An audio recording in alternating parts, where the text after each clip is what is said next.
तो आप सब पहली बात तो नमस्ते। और कल मैंने एक आर्टिकल पढ़ा था जो कि हमारे डेली लाइफ से बहुत ज़्यादा जुड़ा हुआ है, हमारे बच्चे से जुड़ा हुआ है और हमारी फैमिली से भी जुड़ा हुआ है। हम जो चीज़ खा रहे हैं उन खाने पीने से जुड़ा हुआ है।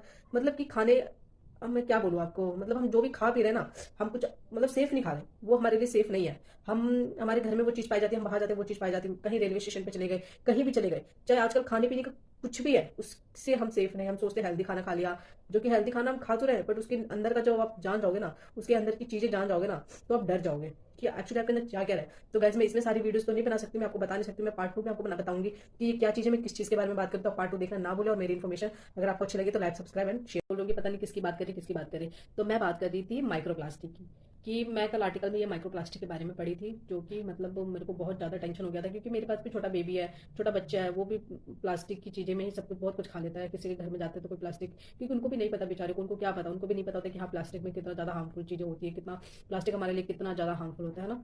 तो मैं गाइज आपको बताऊंगी स्टेप बाय स्टेप कि हम हमारे अंदर किस किस के थ्रू हमारे अंदर वो जाता है, कौन सी ऐसी चीज़ें हैं जो हम खाते पीते वो हमारे अंदर जाता है। पहला स्टेप नंबर 1 ये कि पानी, पानी के अंदर वो कैसे जाएगा। अब हम तो कहेंगे कि हम उसको बहुत ज़्यादा वो करते हैं, क्या कहते हैं, प्योरीफाई करते हैं मशीन में, जो आता है आरओ, उसके अंदर हम प्योरीफाई करते हैं। बट वो जा तो बॉटल में ही रहा है ना, जा तो वो बॉटल में रहा है ना, वो बॉटल कहाँ जा रही है, धूप में जा रही है ना। तो जाहिर सी बात है, मैंने बताया कि स्टेप 1 में जो कि हम पानी पीते हैं, क्योंकि वो मशीन से प्योरीफाई तो होता है, बट वो रहता है धूप में, धूप में जाता है। क्योंकि जो कंपनी वाले जो उसको पैकिंग करते हैं या फिर उसको धूप में रखते हैं, क्योंकि उनके पास इतना वो नहीं होता, वो धूप में ही रहता है, तो वो धूप की रोशनी की वजह से वो प्लास्टिक इतना गर्म हो जाता है कि वो माइक्रो प्लास्टिक छोड़ना स्टार्ट कर देता है। ठीक है, तो पहला तो हम उसके पानी के थ्रू लेते हैं। हम घर में भी पी रहे हैं तो यार कभी हम प्लास्टिक की बॉटल में ही फ्रिज में डालते हैं कि हाँ गर्मी में देखो उसके अंदर डाल दिया। अब आप कहोगे कि यार वो तो ठंडा होता है, ठंडे में आप कैसे माइक्रो प्लास्टिक आ सकता है, आपने गर्म बोला है, पर मैं तो फ्रिज में तो ठंडा रहता है।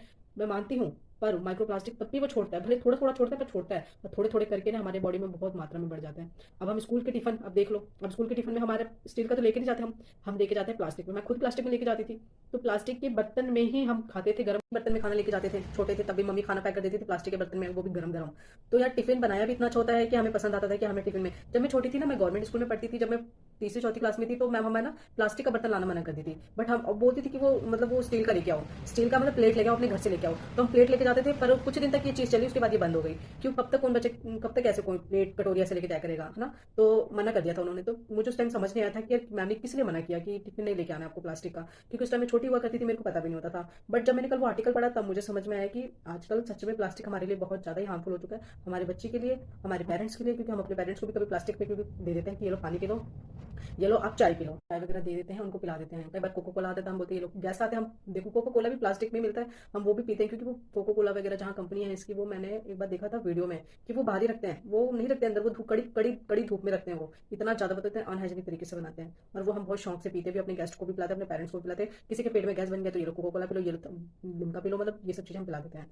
ठीक है, तो मतलब यही कहने का मतलब ये कि हर चीज़ प्लास्टिक में आने लग गया है, तो हमारे अंदर प्लास्टिक प्लास्टिक प्लास्टिक होने लग गया है। हम खा रहे हैं प्लास्टिक, पी रहे हैं प्लास्टिक, प्लस जो सांसें ले रहे हैं वो भी प्लास्टिक वाले ले रहे हैं। क्योंकि वो इतनी छोटी छोटी होती है ना कि वो हवा में तैरती रहती है, क्योंकि वो बहुत छोटी, वो हमें दिखाई नहीं देती, वो पार्टिकल्स हमें दिखाई नहीं देते, तो हमारे सांस के थ्रू, हमारे मुंह के थ्रू वो अंदर जाता है, तो हमारे नस में, हमारे शरीर में वो बैठ चुका है। बहुत वाली चीज़ें से दूर रखो, या फिर मतलब हम प्लास्टिक के बर्तन में पानी ना पी सके, प्लास्टिक के बर्तन में खाना ना खा सके। मैं मुझे पता है हम बहुत कुछ परहेज तो नहीं कर सकते, बट जो चीज़ हमारे बस वश में है हम उसे जरूर करना चाहिए। मैं भी कोशिश करती हूँ कि